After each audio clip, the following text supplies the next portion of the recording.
Hello friends, current की class में फिर कुछ टॉपिक अपन ने बोर्ड पे लिख दिए हैं। अब इन पे अपन चर्चा करते हैं। तो सबसे पहला टॉपिक है AIBA पुरस्कार। ये AIBA पुरस्कार जो है ये किससे संबंधित है, ये ध्यान रखना। इंटरनेशनल बॉक्सिंग एसोसिएशन के द्वारा ये पुरस्कार प्रदान किया जाता है। और AIBA पुरस्कार प्राप्त करने वाली जो महिला बॉक्सर है उसका नाम है Mary Kom. Mary Kom, magnificent Mary, super mom, कई नामों से जानी जाती हैं।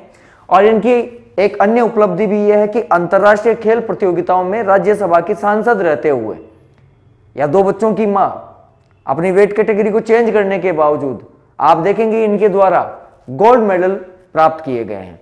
तो आप देखिए गोल्ड कोस्ट में जो कॉमनवेल्थ हुए थे उनमें भी इन्होंने गोल्ड मेडल प्राप्त किया। अभी हाल ही में नई दिल्ली में जो वर्ल्ड महिला बॉक्सिंग चैंपियनशिप होके गई थी उसमें भी इन्होंने गोल्ड मेडल प्राप्त किया। तो गोल्ड मेडल अगर विश्व चैंपियनशिप के लिहाज से बात की जाए तो 6 पदक इन्होंने प्राप्त किए हैं।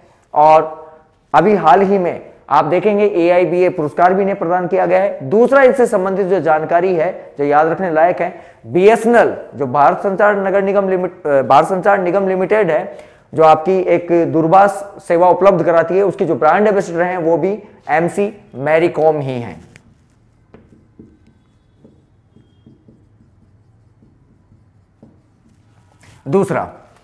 दूसरी बात करते हैं, शक्तिशाली पासपोर्ट लिखा हुआ है।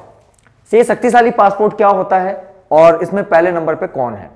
देखिए, शक्तिशाली पासपोर्ट से मतलब यह है कि ऐसा राष्ट्र जिसके पासपोर्ट पे वीजा ऑन अराइवल सुविधा जितने अधिक देशों के द्वारा प्रदान किया जाता है वो राष्ट्र उतना ही, उसका पासपोर्ट उतना ही शक्तिशाली माना जाता है।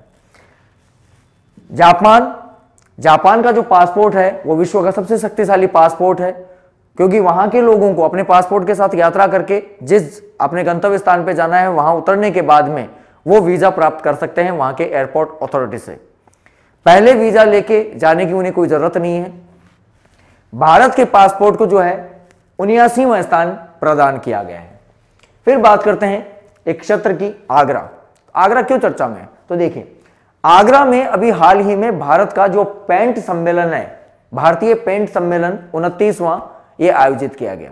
अब भारतीय पेंट सम्मेलन जितने भी आप हर जगह आप देखते हैं, आप पेंट जो है आप गाड़ियों के ऊपर पेंट हो सकता है, घरों के अंदर पेंट हो सकता है, आपके अन्य कोई जो भी चीजें हैं जिन पे आप कई चीजें जिनको आप जंग लगने से बचाते हैं उनके ऊपर भी आप पेंट करते हैं। तो पेंट सम्मेलन आयोजित करने के पीछे कारण क्या है।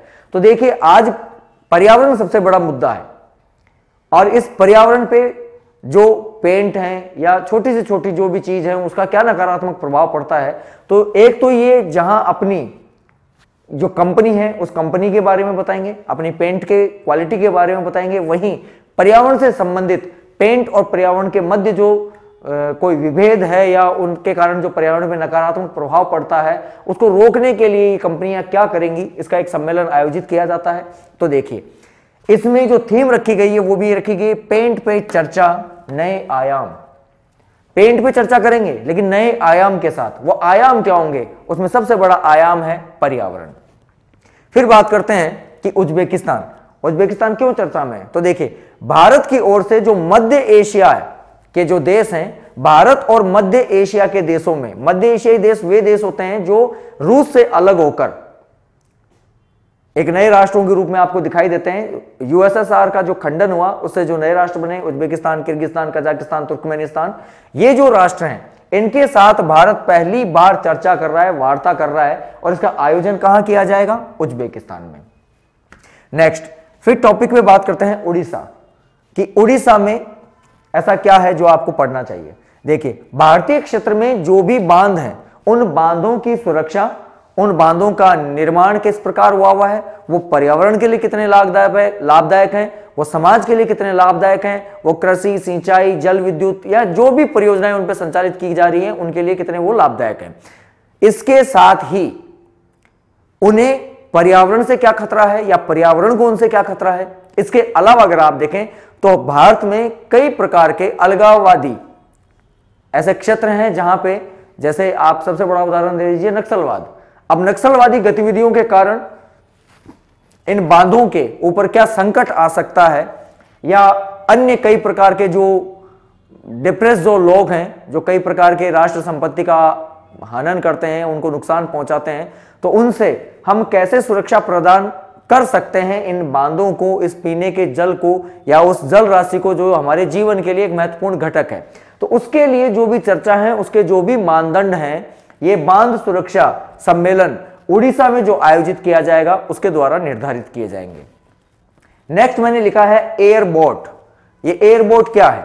आपने देखा होगा कि गुजरात के अंदर गुजरात चुनाव के दौरान प्रधानमंत्री नरेंद्र मोदी जी और जापान के प्रधानमंत्री शिंजो आबे के द्वारा roll on roll of ferry service एक शुरू की गई थी भरूच और दाहोद के बीच में।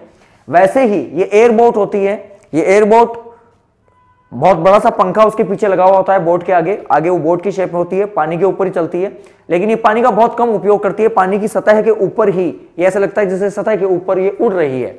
ये एयरबोट, इसका अभी हाल ही में संचालन किया गया है प्रयागराज और वाराणसी में। फिर बात करते हैं कि श्रीलंका।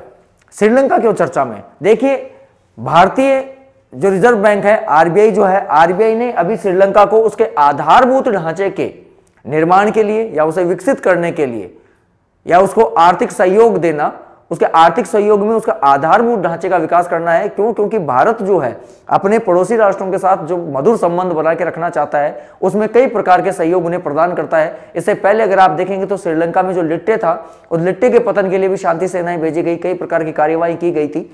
तो $400 मिलियन आरबीआई प्रदान करेगा श्रीलंका को उसके आधारभूत ढांचे के विकास के लिए। फिर लिखा है पुणे। आप जानते हैं कि भारत में देखिए, खेल को बढ़ावा देने के लिए, खेलों को एक रोजगारमुखी अपन समझते हैं कि भाई खेल, कई लोग समझते हैं कि भाई खेलों में इसलिए भाग लिया जाए कि एक नेशनल या इंटरनेशनल खेलने के बाद हमें किसी पर्टिकुलर डिपार्टमेंट में जहां पे उनका रिजर्वेशन होता है उसमें हमें नौकरी मिल जाए, बस बात खत्म। लेकिन खेल को खेल की भावना से एक स्पिरिट लाने के लिए, ताकि भारत खेलों के अंदर भी दुनिया के अंदर अपना परचम लहरा सके, उसके लिए 17 वर्ष तक की आयु या कम उम्र की जो आयु तक के जो बच्चे हैं उनको इसमें शामिल किया गया है। तो खेलो इंडिया का जो सेकंड संस्करण है, दूसरा संस्करण है, वो पुणे में आयोजित किया जा रहा है, अभी चल रहा है खेलो इंडिया। फिर बात करते हैं कि विनोद कुमार यादव, ये सीबीटी जो 2 के लिए जो विद्यार्थी हैं वो जरा ध्यान रखना कि जो आपका रेलवे बोर्ड है, भारतीय रेलवे बोर्ड है, रेलवे बोर्ड के नए अध्यक्ष बनाए गए हैं विनोद कुमार यादव। फिर बात करते हैं टी.बी. राधाकृष्णन। कौन है ये व्यक्तित्व टी.बी. राधाकृष्णन? आप जानते होंगे कि भारत में एक सर्वोच्च न्यायालय है और 28 उच्च न्यायालय थे, लेकिन अभी हाल ही के अंदर उच्च न्यायालयों, सॉरी 24, उससे पहले जो है 24 उच्च न्यायालय थे, अभी 25वां उच्च न्यायालय 29वां जो नया राज्य है उसमें खोला गया है, उसमें उद्घाटित किया गया है। तो तेलंगाना हाईकोर्ट के जो नए चीफ जस्टिस होंगे, जो तेलंगाना के पहले चीफ जस्टिस होंगे, तथा भारत का जो 25वां नया उच्च न्यायालय है उसके चीफ जस्टिस होंगे टी.बी. राधाकृष्णन। तो देखिए, हमने फिर कम समय में 10 या 12 चीजें आप लोगों के सामने पेश करने की कोशिश की है। तो आप लोग एक बार इसको अगर उतारना चाहें तो आप उतार सकते हैं। इसको मैंने खुला छोड़ दिया है, आप इसको पॉज करके जो भी उतारना चाहें उतार लें। धन्यवाद।